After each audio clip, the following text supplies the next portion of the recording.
Wow. People are done with NaLyssa Smith. Traitor. Get her off the team. Adios amigos, as that guy said. NaLyssa Smith, the Indiana Fever's star player, could actually be at the center of the team's struggles. Shocking, right? You're probably thinking, wait, isn't she one of their best players?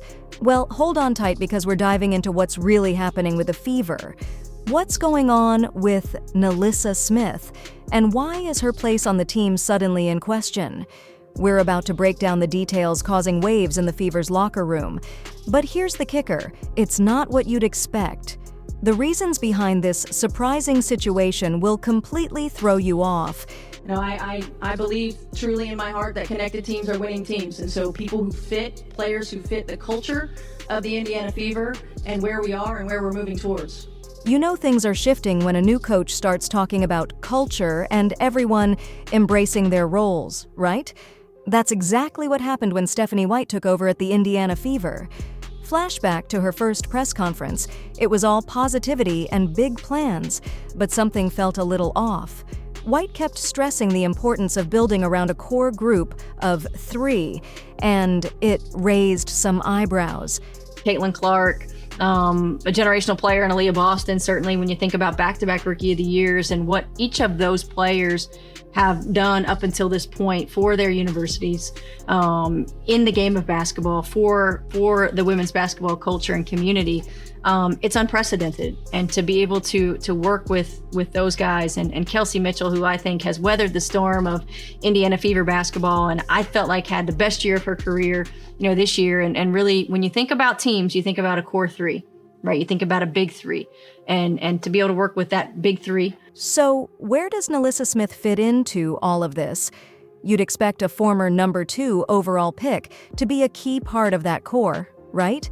But strangely, Smith's name wasn't even mentioned. Now you might think, maybe it was just an oversight, but let's be real. This is the player who was supposed to lead the franchise into the future. We want players that will fit in seamlessly with our core 3, which includes Kelsey Mitchell. We want players to fit in seamlessly with the core 3. We want players that will play a role and will embrace their role. And we want players that will fit in with the culture and the team. White didn't just talk about culture. She kept emphasizing things like unity and commitment. Subtle, right?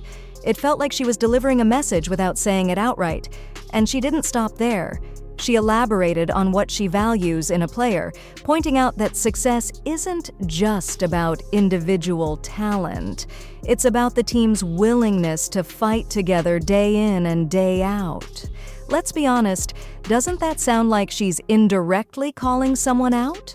Because every single thing that she described wanting to build around Kelsey Mitchell, Caitlin Clark, and Aaliyah Boston is the opposite of what NaLyssa Smith is. It gets even more intriguing.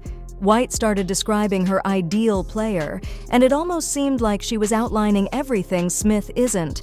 She talked about wanting players who embrace their roles and fit seamlessly with the core 3.